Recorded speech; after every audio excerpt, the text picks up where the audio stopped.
I think I had this from a pastor who was sharing. He shared a famous quote. I'm not sure who the author is, but it says that failure is never a reason to stop trying.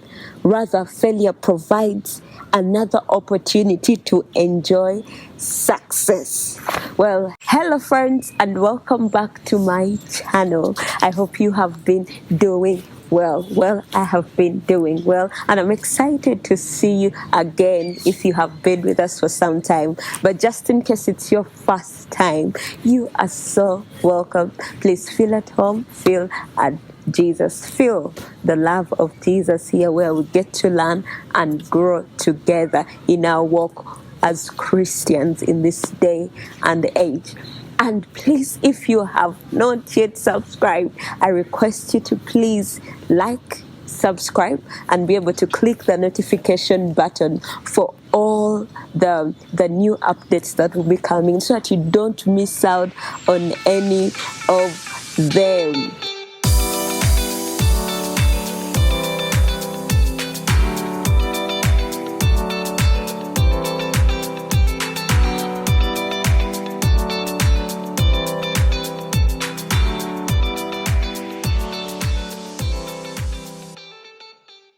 Tomorrow is 14th February, and for as long as I've known it, at least here in Kampala where I'm staying, yeah, 14th February is known as the Lovers' Day, or it's a day when people celebrate relationships, they celebrate love. And yeah, today's episode is just like a way to say happy Valentine's Day. But anyway, in this episode, I'm going to be sharing about my love story, what is happening, some of the things I have learned through the journey, and also, yeah, some of the things that didn't go well and I wish I would change, yeah, or things that I would do better, yeah, just, yeah, the next time or something like that. So please walk with me. I just hope you will be blessed or ministered to in one way or another through this episode.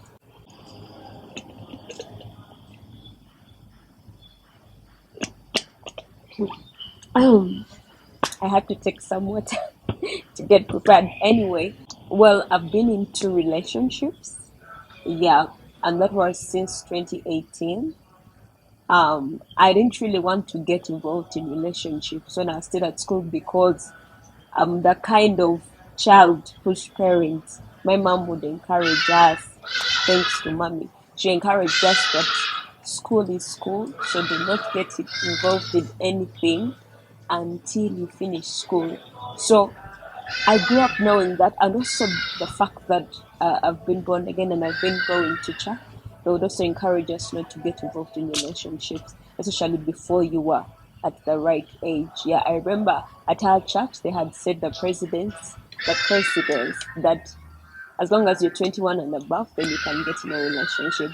So before 21 years, I had no business.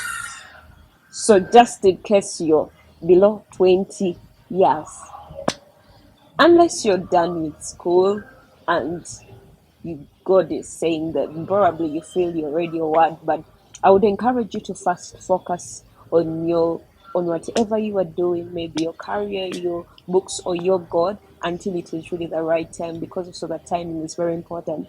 But anyway, in 2018, that's when I got involved in my first relationship. Um, um, I won't go much into the details, but um, yeah, everything was going on well. We had plans. Yeah, we were courting. Yeah, I'm a born again Christian, maybe also to emphasize. And also in our courtship, we are not supposed to get involved in any sexual relationships before you are married. And that is an encouragement I can give to anyone. For us, of course, yeah, at least as born again Christians, that is not allowed. And I encourage you to please be pure and wait until marriage, and that is very important. It has many benefits to that, and maybe I'll do an episode for anyone who needs that. about the importance of purity. Yeah, purity before marriage. So anyway, we were just in courtship, just like seeing each other and getting to know each other. And yeah, we had planned our dates and we had prepared that 2020. Yeah, we are getting married. We set the dates and everything went on. But I think along the way in 2019, yeah, in 2019, because we were praying from the same church, um, it happened that there was a transition. Yeah, a transition happened, and yeah, we had to pray about like whether the church. So we were praying about which church to go to. So along the way, it happened that God was speaking to me to stay at my church, and then God was calling my friend to go to another church. So um I think that wouldn't really be a problem, but yeah, I really felt that God was calling me to stay at my church. Yeah, and he also felt like God was calling him to go to his church. So I didn't know how long it was going to take, because the instruction God gave me, at least I remember when we were praying with my discipler, it was that this is the church where I am going to teach you things and you are going to grow. So me, I had that peace that where I was the church, but also my friend, for him, he had that peace that where that this the church where we were was in the church. So along the way, we agreed that maybe we actually agreed to end it. Yeah, because it was somehow, I didn't personally, I didn't want to compromise on what I felt God had spoken to me. And right now I can testify that indeed this is a place where God wanted me to grow and in his word, because God has taught me many things. I'm learning the word of God, I'm learning different things, and God has given me an opportunity to serve. Yes. So anyway, that was really the scenario there. So in 2019, we agreed that everyone goes where they feel comfortable, which was okay with us. Yeah. So that relationship ended, and yeah, usually they encourage us still at church that when a relationship ends, you're supposed to give yourself time of 6 months. And this is again also a lesson to anyone out there, in case you've been through a heartbreak or a breakup and what.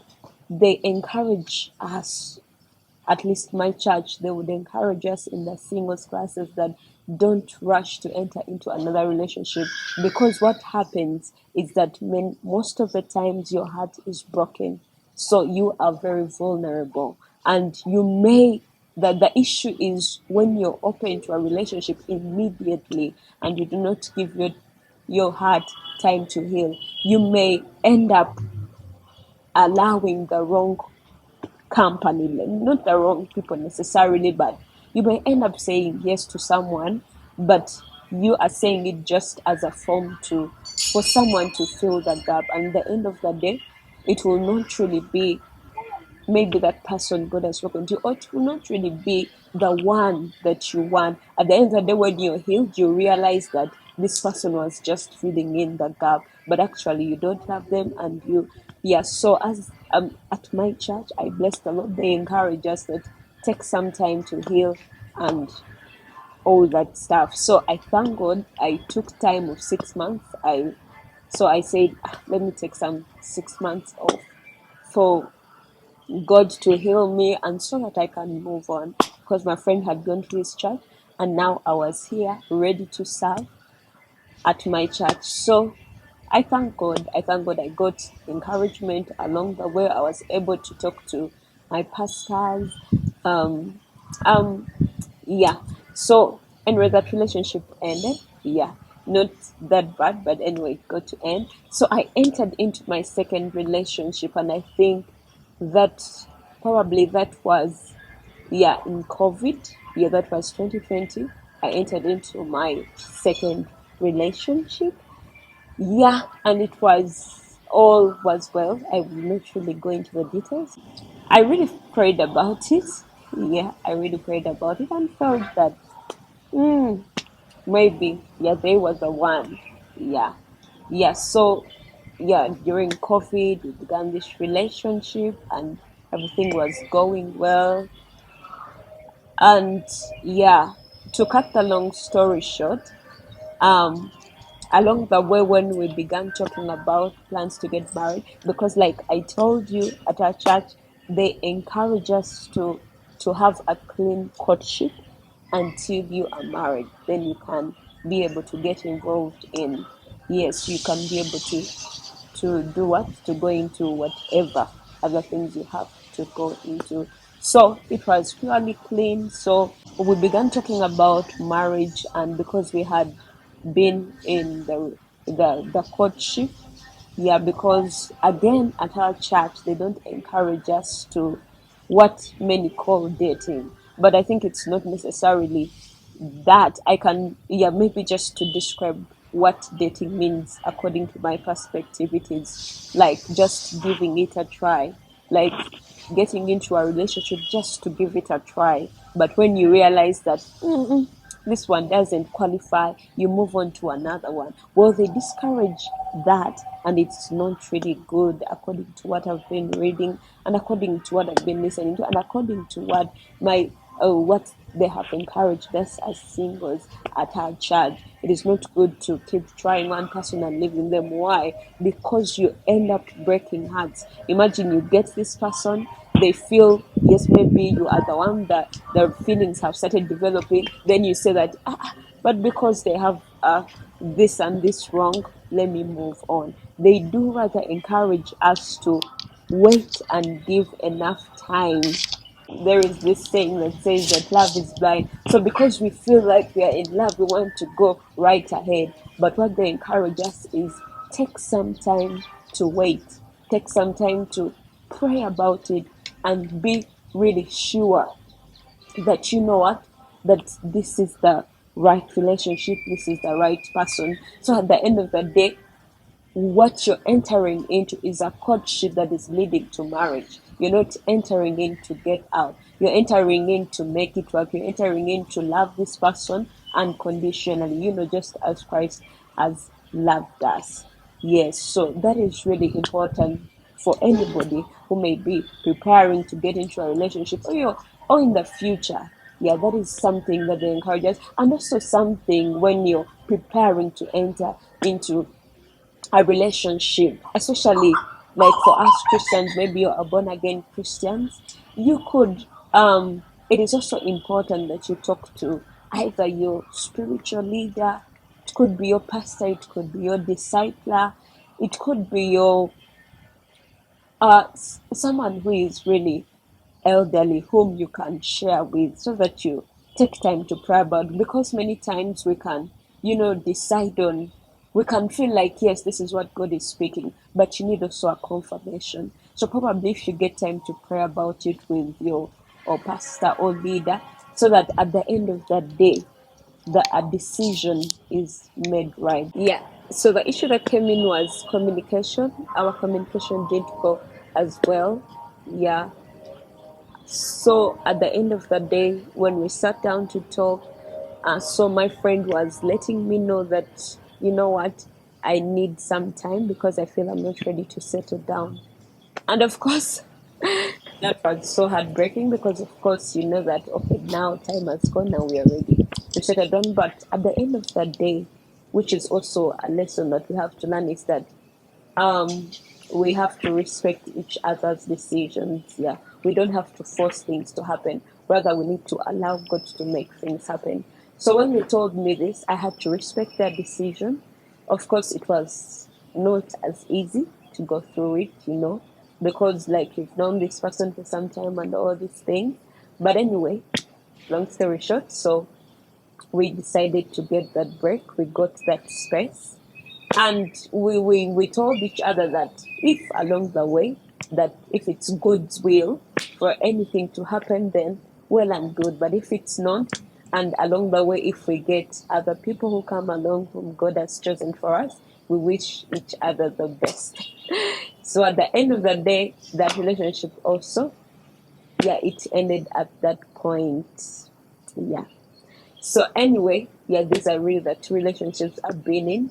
Yeah. So currently I'm just having my relationship with God.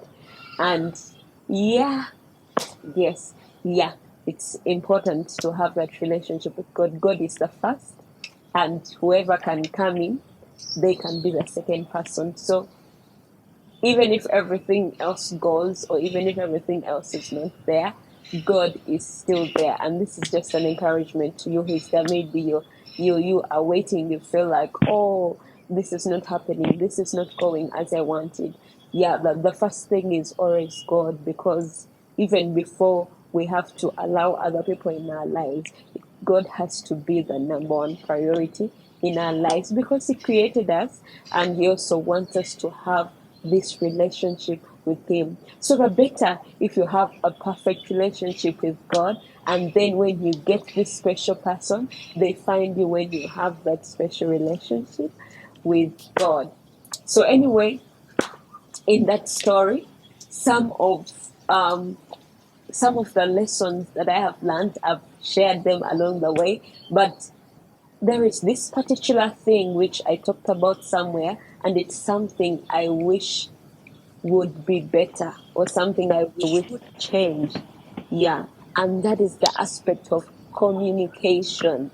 So I just want to encourage anyone, if you're getting into a relationship, you're in a relationship right now, or even if you're married, because I know this particular key, maybe it's a key, it's a very important thing, it is important everywhere. So that is something that I didn't do well on my side, and I felt that in our relationship, especially the last one, we didn't have it well.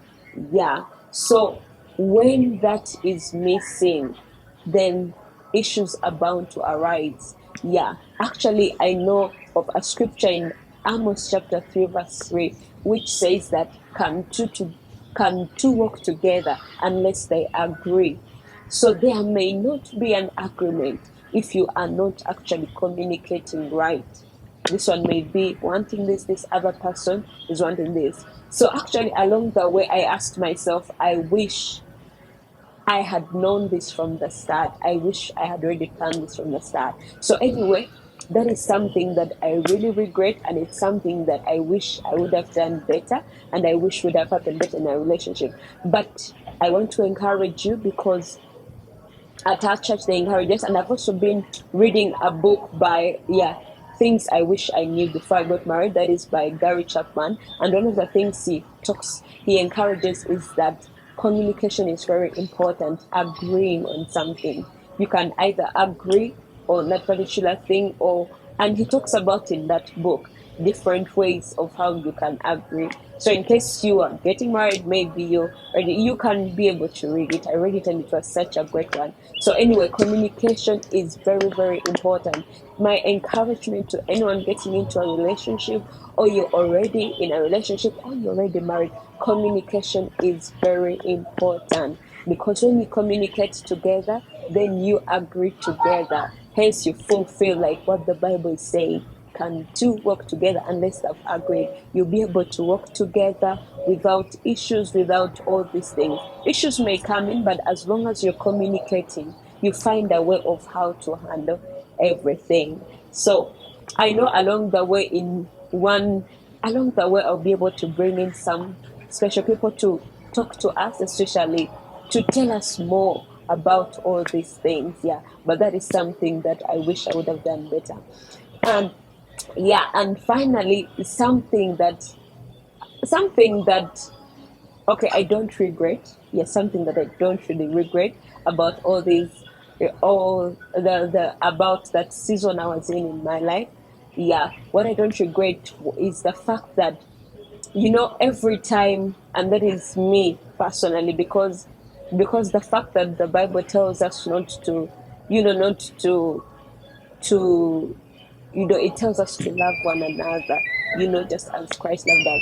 So me, as a person, I don't know about you, but as a person, I purpose that as long as things have not worked out, it does not mean that we should be enemies. I don't know what you think about this, but that is my take. Yeah, that is for me. So as long as, even with all these relationships, something I don't regret is the fact that these people are still my friends. We meet and talk, we meet and smile, and we agree that even when we are ending, that you know what, at the end of the day, I wish you well, and we wish each other well. We don't hate each other. And if we are in the same church and serving, we say that we don't have to leave ministry just because things have not gone on as we want them to be. And that is something I would want to encourage anyone out there. Maybe you've been through these seasons and it is a bit, yeah, I know sometimes it's hard, like it's hard to allow these people in our space, especially because we feel that there is a bit of us, that have yeah, like you're not really happy seeing them, or you feel angry. But it is something that we can try to teach ourselves, not to be enemies with them, but to just remain friends with them. Yeah, so that is something I don't regret. And maybe you would want to be like me. Yeah, that is good, because that is what the Bible encourages us. It encourages us to love one another. So they remain friends to me, and every time we meet, we can say hi, we chat on WhatsApp and say, hey, how are you? What is happening with your life? What's new? So we talk and we wish each other well. Yeah, we are hopeful that, even if you're able to get somebody along the way, I wish you all the best. Please enjoy. Yeah, so that is something maybe you can take on. Yeah, so I really, most importantly, I thank God that I've been through this season. Those are the lessons I've learned. And I pray that you have picked something, one or two. But just in case you're maybe in a season of heartbreak, maybe you've gone through it, I just want to encourage you. Just like at the start when I said that failure is never a reason to stop trying. If it has not gone right the first time, it doesn't mean that the next time it will still fail. Yeah, so just keep trusting God. I pray, my prayer is that God will heal you, God will encourage you, and God will take you through whatever season you're going through. But if you're in a relationship and everything is going well, I'm also happy for you, and congratulations, and I wish you a happy Valentine.